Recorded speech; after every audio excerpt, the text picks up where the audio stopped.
மக்கள் அனைவருக்கும் வணக்கம்.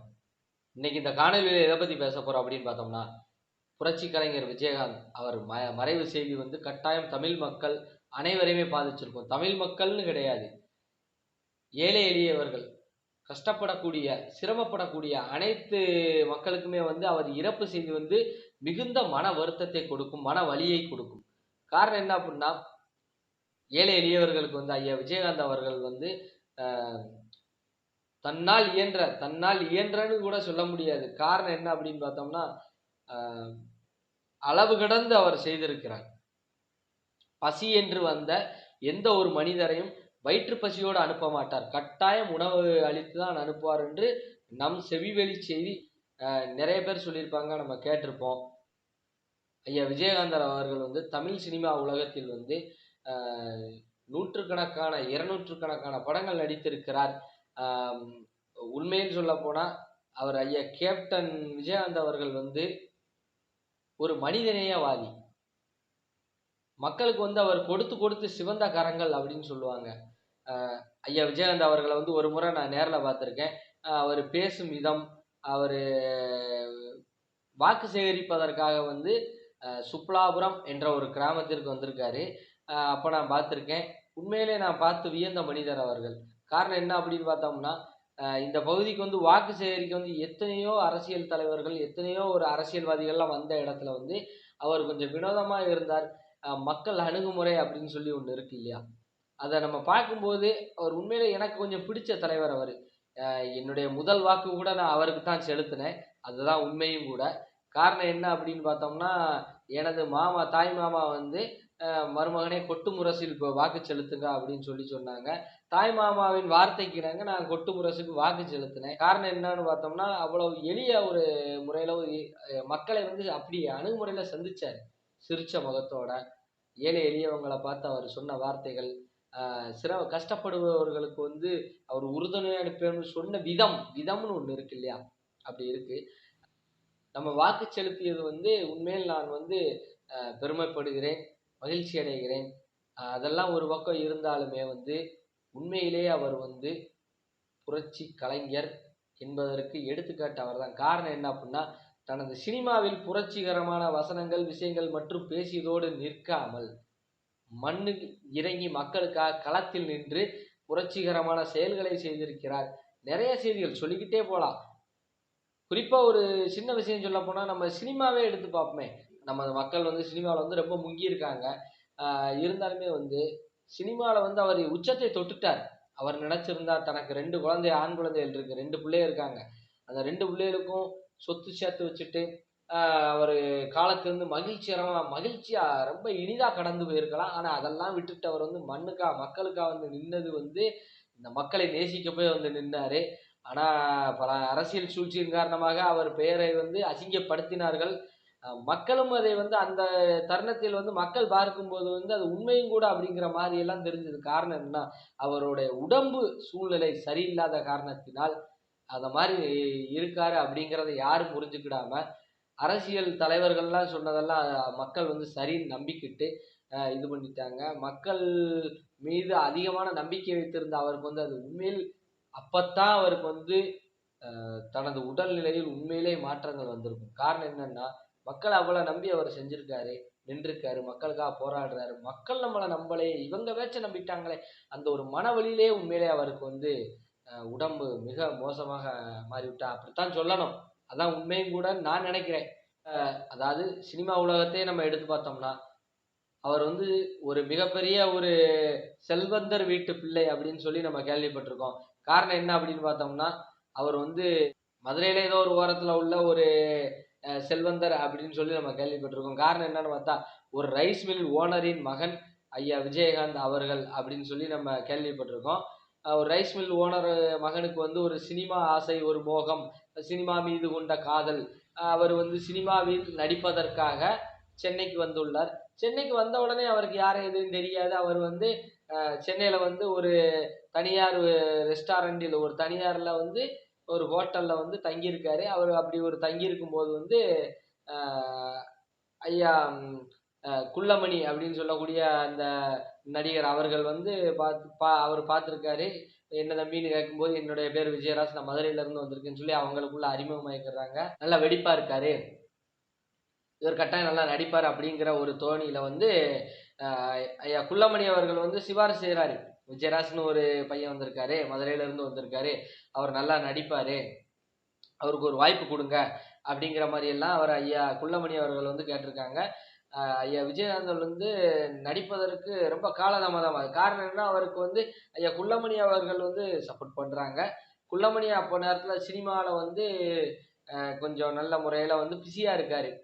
அப்படிங்கிற ஒரு சூழ்நிலையில வந்து ஐயா குள்ளமணிட்ட எல்லாம் சொல்லிட்டு அவரும் கொஞ்சம் முட்டி மோதி பார்க்காரு. ஐயா விஜயகாந்த் அவர்களும் வந்து என்ன பண்றாரு அப்படின்னா, கடைசியா வந்து உணவுக்கு வந்து அவருக்கு வந்து ரொம்ப கஷ்டமாயிருது. ஒரு பணக்கார வீட்டுக்குள்ள ஒரு ரைஸ் மில் ஓனரின் மகன் வந்து உணவுக்கு வந்து கஷ்டப்படுறாரு, ரொம்ப சிரமப்படுறாரு. எப்படியோ கடவுள் புண்ணியத்துல ஒரு வாய்ப்பு ஒண்ணு கிடைக்குது. அப்படிங்கல அந்த வாய்ப்பை அவர் வந்து சரியா பயன்படுத்தி நடிக்கிறாரு, நல்லா நடிக்கிறாரு. மேற்கொண்டு மேற்கொண்டு மேற்கொண்டு மேற்கொண்டு வந்து படங்கள், சினிமா வாய்ப்புகள் வந்து அதிகமாக வர வர வர வர அவர் வந்து நல்ல உச்சத்தை அடையக்கூடிய சூழ்நிலையில் வந்து அவர் போகும்போது வந்து, நாம் வந்து சினிமாவில் நடிப்பதற்காக பசியோடு காத்திருந்தோம். யார் ஐயா விஜயகாந்த் அவரோட உள் மனசு அவரே சொல்லியிருக்காரு. சினிமால நான் வாய்ப்பு தேடி வரும்போது வந்து சாப்பாட்டுக்கு வழி இல்லாம நான் இருந்திருக்கேன். ஆனா அவர் ஒரு செல்வந்தர் தான். ஆனா ஒரு செல்வந்தர் வீட்டு பிள்ளை சினிமா மீது கொண்ட காதலின் காரணமாக அவர் வந்து நடிக்க வந்திருக்காரு. அவர் நடிக்க வந்த இடத்துல வந்து உண்மையிலே அவர் வந்து என்ன சொல்ல, ரொம்ப சிரமப்பட்டிருக்காரு. நடிப்பதற்கு வாய்ப்பு கிடைக்கவில்லை, அதனால் சிரமம். நடிக்க வாய்ப்பு இருந்தா உணவுல இருந்து எல்லாம் கிடைச்சிருக்கும், இருக்க இடம் எல்லாமே கிடைச்சிருக்கும். அவருக்கு எதுவுமே கிடைக்காம ரொம்ப சிரமப்பட்டிருக்காரு மனுஷன். அப்ப நம்ம பட்ட வேதனை யாரும் படக்கூடாது. இனி புதிதாக நடிக்க வரக்கூடிய, ஏன்னா ஆசைங்கிறது வந்து காதல்ங்கிறது வந்து எல்லாருக்குமே வரும். ஆசை காதல் எல்லாருக்கும் வரும். அதற்கான முயற்சியும் வந்து நிறைய பேருக்கு வரும். அப்ப முயற்சியோட வர்றவங்களுக்கு வந்து நம்ம வந்து நம்மளால் முடிந்த அளவுக்கு உணவு வழங்கணும்னு சொல்லி அவர் வந்து வள்ளலாறு ஏற்றி வைத்த தீபம் அணையவில்லை அப்படின்னு சொல்லி நம்ம கேள்விப்பட்டிருக்கோம். ஐயா வள்ளலார் அவர் வந்து பத்த வச்சு நெருப்பு இன்ன வரைக்கும் அணையல. பல பேருக்கு அது வந்து உணவளிச்சுக்கிட்டு இருக்கும்போது, அதே மாதிரி ஐயா விஜயகாந்த் அவர்கள் நல்லா இருக்கும்போது அதாவது என்ன சொல்ல, ஐயா விஜயகாந்த் அவர்கள் வந்து சினிமாவில் வந்து நல்ல முறையில் வளர்ச்சி அடைந்த உடன் வாய்ப்பு தேடி வரக்கூடிய யாருக்கும் வந்து வெறும் வயிற்றோட போக முடியாது. முதலில் அவர் வீட்டு பக்கம் வந்து யாரும் வெறும் வயிற்றோட போக முடியாது. மக்களுக்கு வந்து அப்படி தேடி தேடி செஞ்சிருக்காரு, நிறைய செஞ்சிருக்காரு. தன்பட்ட வேதனை யாரும் படக்கூடாதுங்கிறதுல மனுஷன் தெளிவா இருந்திருக்காரு. உணவு அளிக்கக்கூடிய எந்த ஒரு மனிதரும் மற்றவர்கள் யாருக்கும் ஒரு உணவு அளிக்கக்கூடிய எந்த ஒரு மனிதரும் வந்து கட்டாயம் வந்து தவறான மனிதராக இருக்க மாட்டாரு. ஐயா விஜயகாந்த் அவர் வந்து சினிமா துறையிலே வந்து யாரும் வந்து இப்ப ஒரு படப்பிடிப்பு சமயத்திலே வந்து யாருமே வந்து புதுசா வந்தவங்களா இருக்கட்டும், இல்ல பழைய யாரா இருந்தாலும் சரி, முதல் வார்த்தை உங்க பேர் என்னங்கிறத விட நீங்க சாப்பிட்டீங்களா அப்படின்னு தான் முதல் கேட்பாருன்னு சொல்லி நம்ம கேள்விப்பட்டிருக்கோம். நல்ல மனிதர், நல்ல மனிதரை தமிழ்நாடு இழந்து விட்டது, தமிழகம் இழந்து விட்டது. மக்கள் வந்து உண்மையிலே வந்து ரொம்ப வருத்தப்பட்டிருக்காங்க. நம்ம பார்க்கோம், செய்திகள்ல பார்க்கோம், பத்திரிகையில பார்க்கோம். உண்மையிலே வந்து இது வந்து தமிழ்நாட்டுக்கு ஒரு பெரும் இழப்பு தான். ஐயா விஜயகாந்த் அவர்கள் மறைவு வந்து தமிழ்நாட்டுக்கு பெரிய இழப்பு.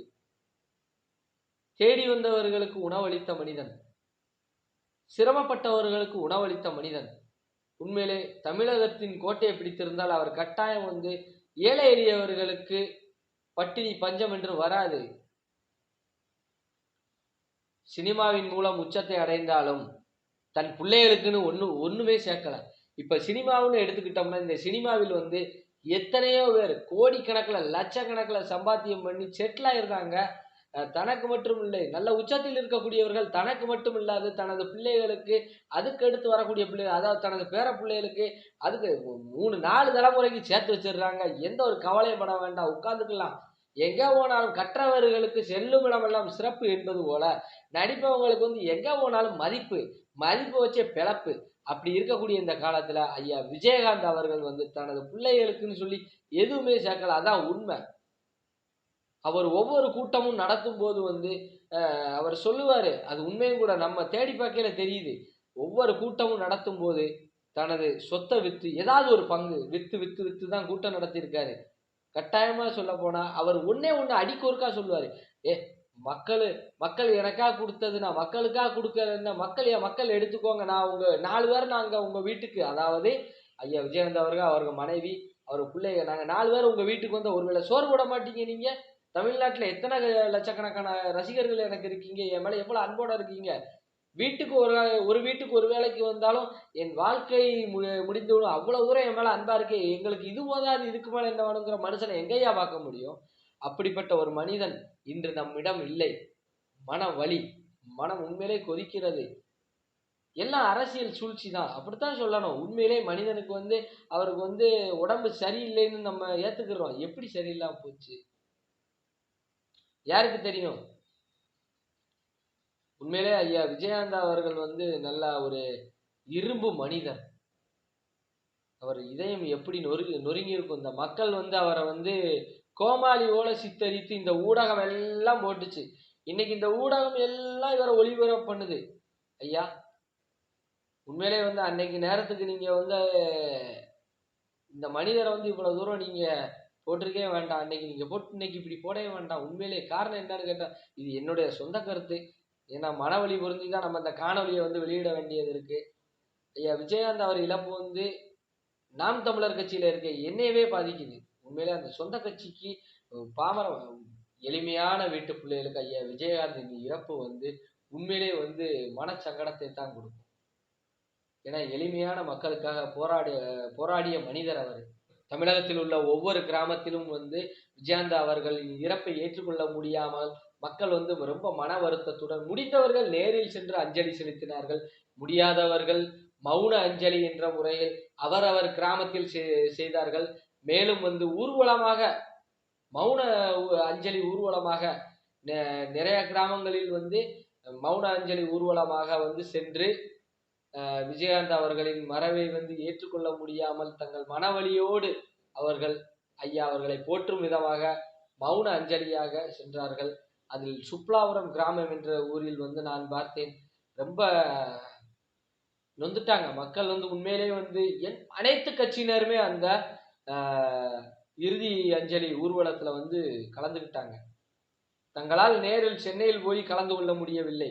ஆனால் இருந்தாலும் ஐயா விஜயகாந்த் அவர்களுக்கு தங்களால் என்ன செய்ய முடியுமோ மௌன அஞ்சலியாக ஐயா விஜயகாந்த் அவர்களுக்கு மௌன அஞ்சலி செலுத்தினாங்க, ஊர்வலமாக சென்றார்கள். ஒரு மனிதாபிமானம் உள்ள ஒரு மிகப்பெரிய ஒரு கலைஞர், தலைவர் அவர் ஐயா புரட்சி கலைஞர் விஜயகாந்த் அவர்கள். அவரின் இறப்பு செய்தி மிகுந்த ஒரு மனவேதனையோடு பதிவிடுகிறேன். ஐயா அவர்களுக்கு என்னது கண்ணீர் அஞ்சலி.